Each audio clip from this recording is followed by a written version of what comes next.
faut que j'arrête ces intros, putain. Hey, salut les noobs et bienvenue dans cette toute nouvelle vidéo. Je suis super heureux de vous retrouver, j'ai de plus en plus envie de faire des vidéos YouTube, c'est un truc de malade. La preuve, aujourd'hui on va parler de la face cachée de YouTube, celle que vous ne voyez pas, ou vous ne voyez pas encore, c'est-à-dire les YouTubeurs amateurs. Ceux qui ne vivent pas de leur passion, mais qui vivent pour leur passion.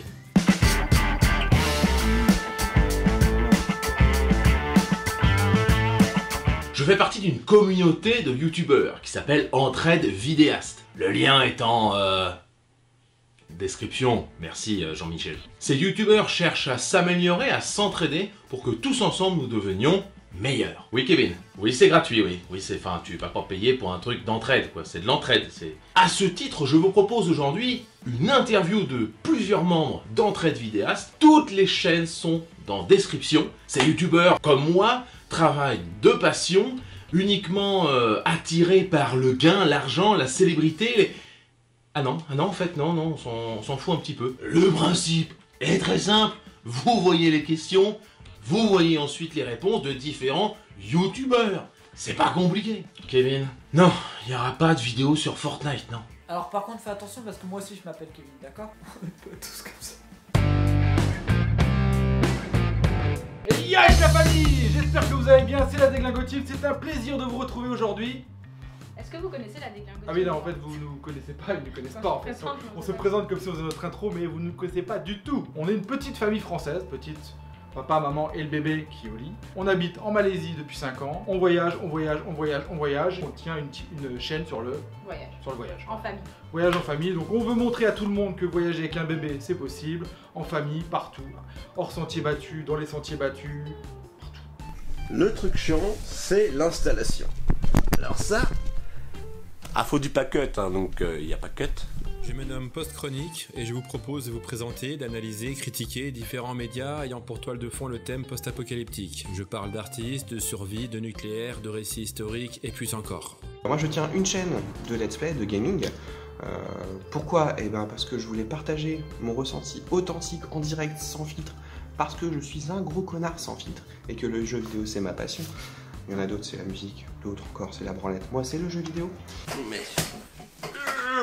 Désolé hein, c'est l'éclairage. Bien le bonjour sur Padawan, moi je m'appelle Okia et je fais de la vulgarisation d'actualité. Je parle aussi des origines des choses, comme par exemple les origines du football.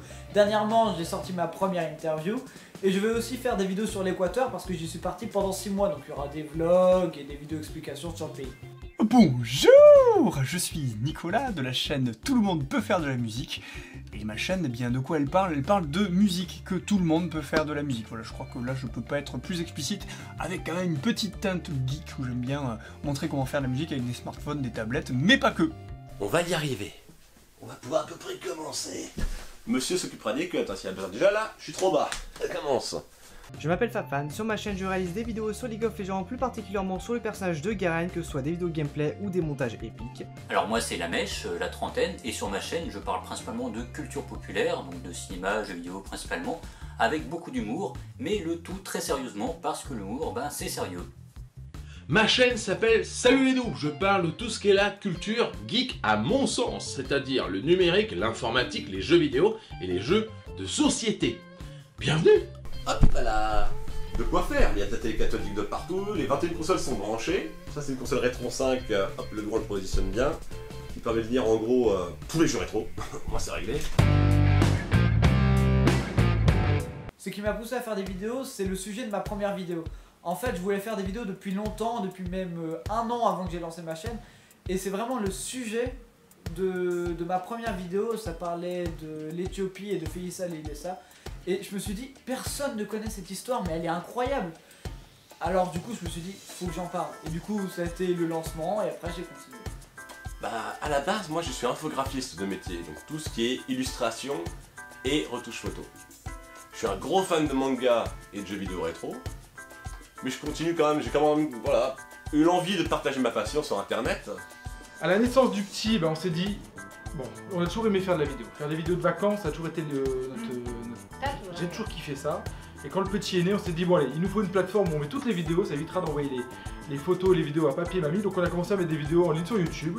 Et puis voilà, c'est comme ça que ça a démarré tout simplement. Alors il faut savoir que depuis très longtemps j'ai eu envie de raconter des choses, pas forcément des histoires, hein, mais juste raconter des choses, et tout ça passe par la mise en image. C'est-à-dire que quand j'ai quelque chose en tête, je l'imagine toujours visuellement, et j'ai ce besoin de le représenter avec des images, ça, et puis l'envie de communiquer, de partager mes envies aux gens.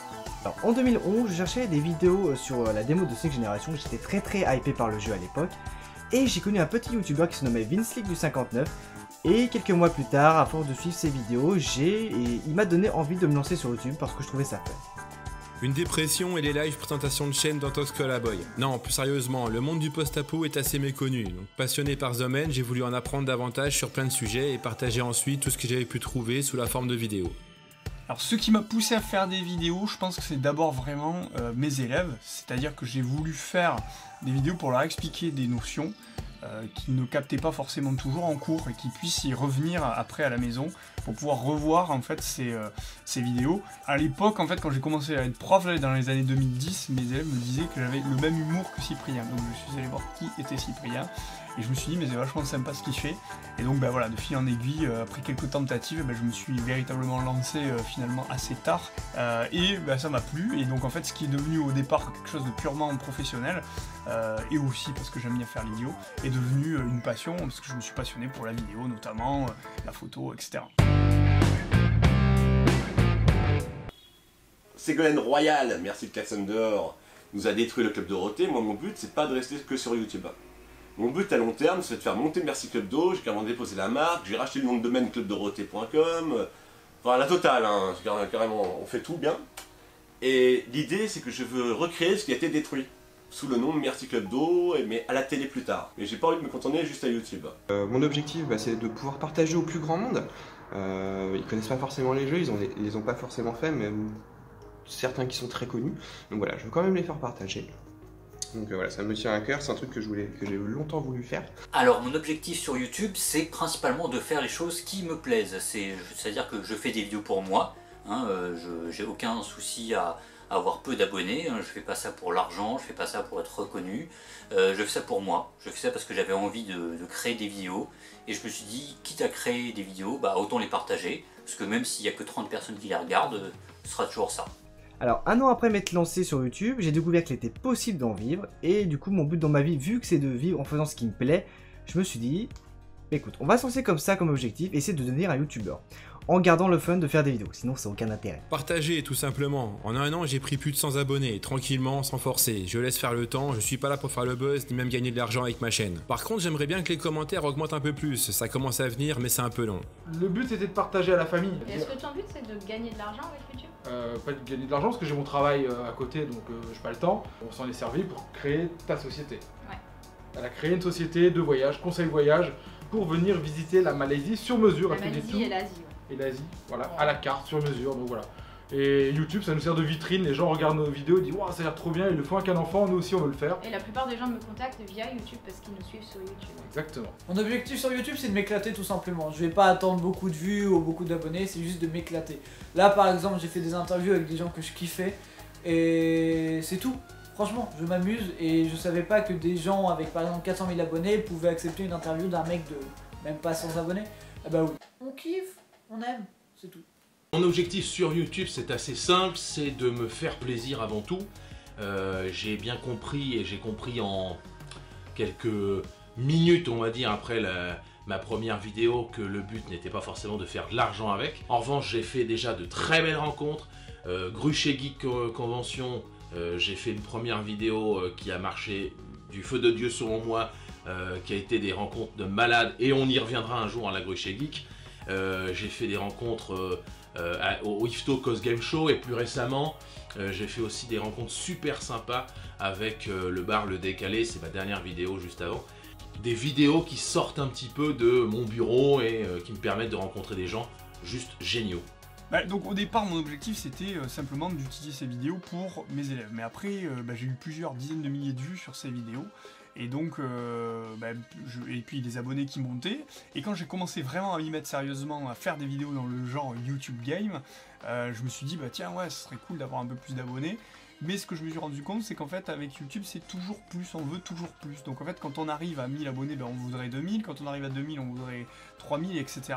Donc là, j'aimerais arriver à 5000 avant la fin de 2019, ce qui est largement faisable parce qu'il me reste moins de 100 abonnés. Mais c'est vrai que si j'arrivais à 10 000, ce serait pas mal. Je serais assez content un jour d'arriver à cet objectif-là. Alors quand on commence sur YouTube, ce qui est assez difficile, c'est avoir l'humilité, parce que il faut savoir que quand on commence une chaîne YouTube, si on ne met pas d'argent pour faire de la publicité, il n'est pas impossible d'avoir 10 vues, 15 vues, parce que c'est les potes qui veulent rendre service et qui coupent la vidéo à 2 minutes parce que c'est nul. Voilà, il n'y a pas de récompense, et la seule récompense qu'on a, c'est vos clics sur les vidéos, c'est vos petits pouces bleus éventuellement, c'est le fait que les gens s'abonnent en disant tiens, ce contenu m'intéresse.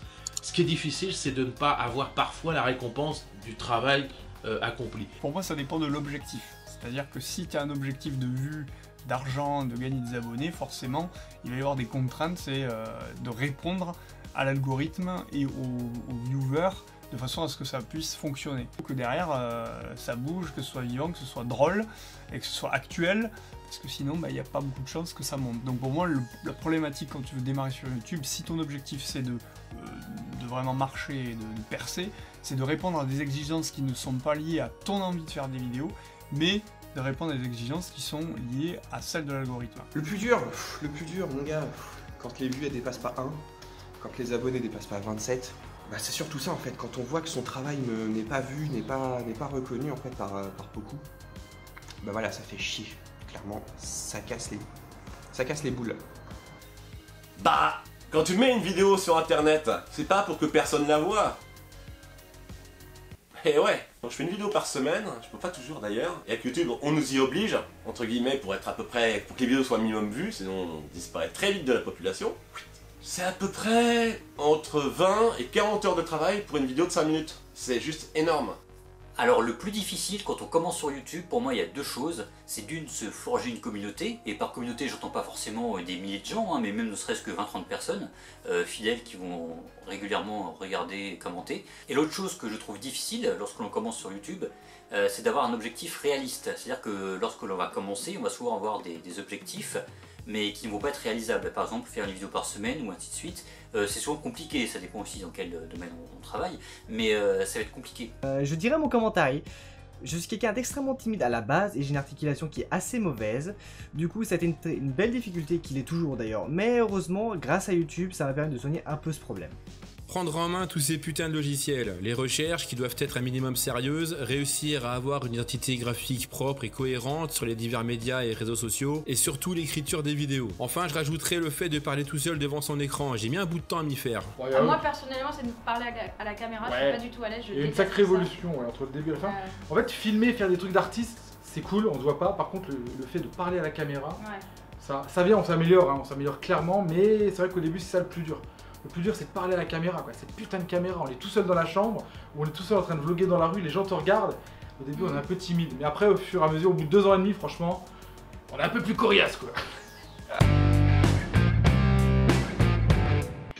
Quelle est la vidéo dont tu es le plus fier et pourquoi? La Malaisie en 3 minutes. Un bon résumé de 5 ans de voyage en Malaisie, avec des super plans, du travail, avec du taf et de la passion et du cœur. Allez la voir si vous l'avez pas vu. C'est un bébé, c'est mon bébé, c'est tout. Je pense que je choisirais ma vidéo qui se nomme Garen Montage, OTP Garen, FabFan. Oui, le titre c'est uniquement pour le référencement, du coup ça fait bizarre. Pourquoi? Parce qu'en termes de montage, je pense que c'est l'apogée de tout ce que j'ai pu réaliser jusqu'auparavant sur YouTube. Alors, ça se joue entre deux. Ça se joue entre ma première, parce que je connaissais rien au montage et franchement, c'est pas dégueu. Bon, c'est pas ouf non plus, hein, mais pour une première, franchement, c'est pas dégueu. Et aussi ma vidéo sur l'Eurovision. Parce que j'avais totalement changé de format, j'avais fait une vidéo du type des youtubeurs que je suis en fait. Alors la vidéo qui me rend le plus fier, c'est difficile à dire parce que j'essaye que chaque vidéo soit meilleure que la précédente. Du coup j'ai envie de dire que c'est la dernière vidéo que j'ai faite. Bah, je dirais que c'est la gestion des sauvegardes, ma toute première vidéo sur ma chaîne. Et elle marque bien j'avais déjà un petit niveau pour faire des vidéos, mais elle marque bien toute la progression qu'il me reste à faire pour faire de meilleures vidéos. Le plus fier, de quoi je suis le plus fier, et ben récemment que j'ai terminé le let's play sur Kingdom Hearts 3, Kingdom Hearts étant la saga que je préfère dans le jeu vidéo. C'est quelque chose qui me tenait à cœur de le mettre sur internet, et du coup, ouais. Alors j'ai 3 vidéos dont je suis vraiment fier, mais là je vais citer celle dont je suis le plus fier. C'est le flash forward vers le passé sur les mystérieuses cités d'or.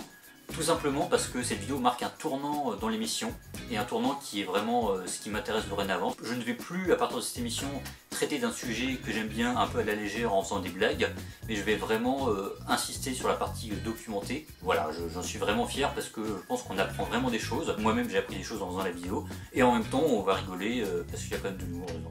Je dirais les dernières, je m'améliore sur les logiciels, l'écriture, la diction et la façon de monter mes vidéos. Après, je dois dire que je suis partagé entre celle sur Tchernobyl, la ville, hein, pas la série, et ma vidéo sur l'apocalypse de la Bible. De phrases d'accroche, de fin, et de outro comme on dit, on n'en a pas. On n'en a pas parce qu'on a le début mais jamais la fin. Voilà, donc on dit juste, vous avez liké, partagé la vidéo, on fait bisous bisous, bye bye, et là il y a le petit qui vient, il fait bye bye. Eh bien, si vous aimez Garen comme moi ou que vous cherchez à vous améliorer sur League of Legends ou sur le champion lui-même, je vous invite à suivre ma chaîne, et si vous recherchez l'épicness et que vous aimez la rock particulièrement, je vous invite à regarder mes Garen montages. Aucune expression, c'est toujours le même discours chiant à balancer aux viewers. Perso, je finis mes vidéos par de l'ordre, Naki le chaos, du chaos, Shaggy la renaissance. Elle est compliquée celle-là. Si vous voulez apprendre en vous amusant, viendez sur ma chaîne. C'était nul. C'est pas grave, on dit qu'elle est bonne. Et on pousse le disque très loin, dans le sens où bientôt on verra un Mario avec des flyers dans Paris. Ah oui, parce qu'il faut quand même avoir, malheureusement avec YouTube, un petit budget publicité. Ça je l'ai appris à mes dépens. C'est agaçant, mais malheureusement je serais arrivé 10 ans avant, ça aurait été différent. Je ne sais absolument pas si la vidéo va convenir, mais je voulais faire la chose nature. Puis bah rejoignez la meute, hein. Dépêchez-vous, parce que voilà, c'est pas éternel non plus. Bah j'en ai pas, parce que j'ai du mal avec ça justement. J'arrive pas à dire abonnez-vous. Alors je le fais dans quelques vidéos, parce que je me dis, bon quand même là t'as travaillé de fou, merci pour l'interview, ciao. Puisque tout le monde peut faire de la musique, il est impératif que tu t'abonnes à ma chaîne pour pouvoir apprendre à faire de la musique. Je remercie l'ensemble des personnes qui ont bien voulu m'accorder un petit peu de temps pour être dans cette vidéo d'interview. Merci à la communauté Entraide Vidéaste qui a un forum assez sympathique pour demander des questions, pour proposer de nouveaux tutoriels, etc. Merci d'aller consulter la vidéo de mes copains qui ont bien voulu être en interview. Il ne me reste plus qu'à vous dire salut, bande de noobs.